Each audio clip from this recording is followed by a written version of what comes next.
Hello everybody and welcome to Drawing with Waffles. Today we're going to be drawing Queen Elsa and Princess Anna. This is actually a continuation of a sketch that I did last week.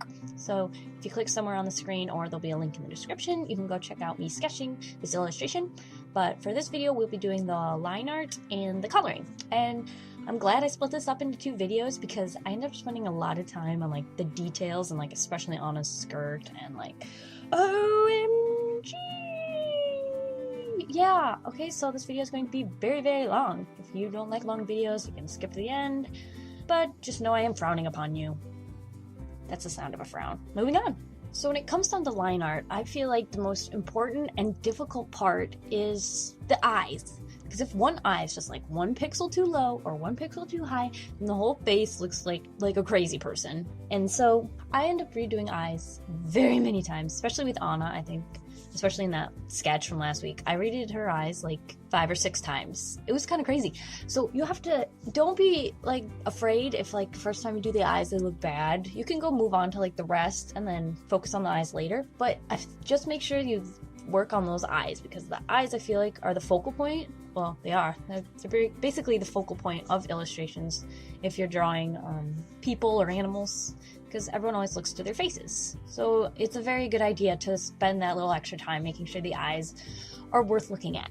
One thing I spent a lot of time on this illustration specifically, like for this illustration, was their hair, because their updos are kind of, well, they're pretty complicated. Like the older Disney princesses, they were cartoons, so people had to redraw anything that they put into their design. So when you did like hair, most of their hairs are just like solid blobs. If you look back, Aurora's had a lot more lines in it, so hers was a little more complicated, but for the most part, like Ariel and Snow White, they're just blobs of color.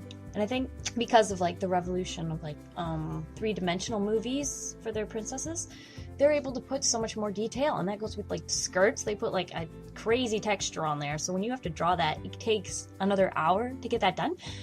So they would never, well, I mean, they might now. I don't think it would ever be financially worth it to do a 2D movie with that many textures on their outfits. So with the turn of the three-dimensional movies, they're able to put those textures in because they don't have to redraw it all the time. And that goes with the hair too. So I feel like they took that opportunity to make it as complicated as possible. At least that's how it felt when I was trying to draw this. And I'm not complaining. I think it's really cool. I like that they can do that and they're using technology to make it more interesting and eye-appealing.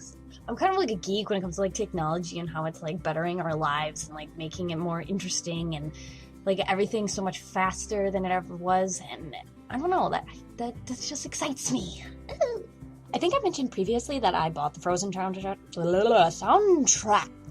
Yeah, because I did, and I absolutely love it. I can't stop listening to it. Like when I was drawing this, and that goes for the sketch and the line art and the coloring and everything included in this picture, I was just listening to the soundtrack like on repeat. And I'm not even like generalizing this. I listened to the soundtrack over and over and over and over and over and over and over again. And I'm not sick of it yet, which is pretty good because I usually get sick of things. I was afraid I was gonna get sick of it, and then I just lost track of time, and I had listened to it over 5 times by then, so it was like, yeah, I'm not sick of it yet, so I guess something's working. They must have done something right, because I absolutely love the soundtrack. And I like that all the songs, I mean, I saw someone complained that, like, the songs, like, none of them seem to go together. They all have, like, different styles, but I like that. It keeps me interested, I guess. Like, they're not all the same. I do like how Lion King, everything's very African-based, and, like, the songs are enjoyable to listen to, but they're all very similar, and I like them all, don't get me wrong. But I like Frozen too because like all the songs are very different. Like the Trolls song is very like upbeat and it has a different style to it, whereas like Elsa's songs are a little bit more slower and like very concerned, and Anna's songs are like so happy and like have a positive outlook on the world. And it's just like I like all of them. They're all so different and they're just beautiful.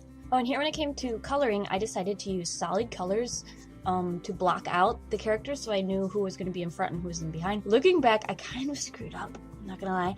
I had planned for Elsa to be in front. That's why her head is so much bigger. Yeah, but I ended up putting her behind at some point and I never shrank her head.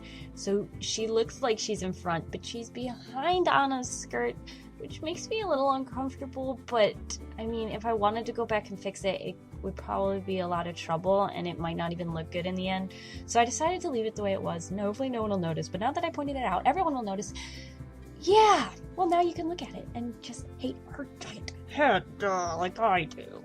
Yeah. Anyway, so the reason I used a solid color in behind was so that it was, for one, to know who was supposed to be in front, which I guess that didn't really work out as well as I would have planned, but it also helped me know like where the colors were going to be, and it differentiates the characters so that I can color one at a time. And there was probably another reason, but it is not in my brain right now. It flew away along with everything else I own. And now I am starting on that wonderful texture on Anna's skirt. It was actually kind of fun. Like, it helped me like learn a little bit more about like what you can stylize or make specific. And I kind of stylized most of it. Like, I just put blobs, but I like the way it looked in the end because it's not like too complicated where it like distracts your eyes from her face, because that's supposed to be the focal point. But it's there, and you understand that that's on a skirt because you remember it from the movie being super complicated, and it stylizes that part of her dress. And for her hair, I'm not sure if I made it like a little too orange, but I kind of like the way it looks and the way it complements the rest of her dress, like the green. So I left it that way, and I added some shines, and braids. Like, this is well, it's not complete change of subject, but it's sort of a change of subject. Braids are kind of difficult to color. Like, you don't know where the light's really hitting them. So I guess they're very round shaped. So I tried to make them look round with like the way I highlighted them and shaded them. I think it worked out pretty well. And especially after I colored the line art a nice orange brownie color, it made it look more like hair. At least it did for me.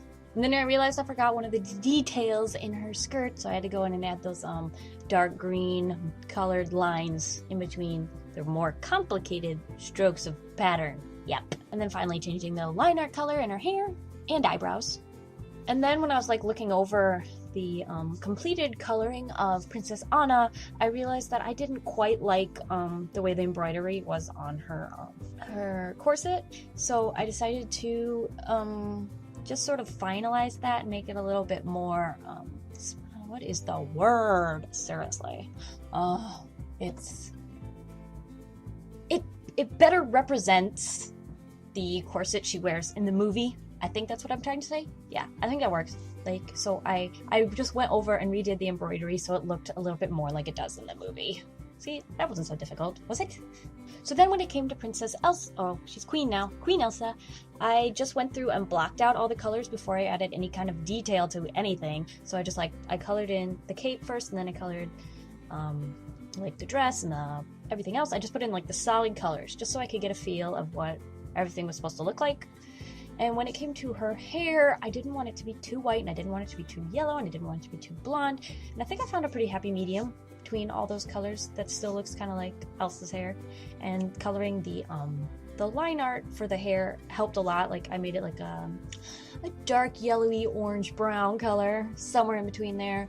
And I think that really helped. And later I make her eyebrows darker because I realized in the movie she has very dark eyebrows for the color of hair she has. So I ended up doing that. And then I remembered that she has very dark lips and she wears makeup. So she had like bright red lips, very dark, and purple eyeshadow. And I remembered that stuff because I really wanted to do that because like, that stuff's really fun to do sometimes. So I better remember to do that because if I forget, I'm going to be mad at myself forever. So now I can be happy. Yay! And somewhere after I finished this illustration, I realized her pupils were way too big and they were like freaking me out. I don't know how I didn't notice that when I was actually drawing it, but later I fixed that and you'll see that in the end result picture. But yeah, her pupils are massive. Like, they could just swallow you. Like, oh, it's sucking me into the black hole. But luckily, I was able to resist and fix the problem. And then I decided to fix her gloves because I made them a little too flat at the ends. So I added like a weird V cut into the gloves. And then I added some snowflake patterns because I noticed they do have snowflake patterns in the gloves, but I couldn't find a good reference. So I just decided to add my own. And it didn't look that bad, so I decided to keep that. And it added some more detail to the picture. And then I added like the embroidery and all that.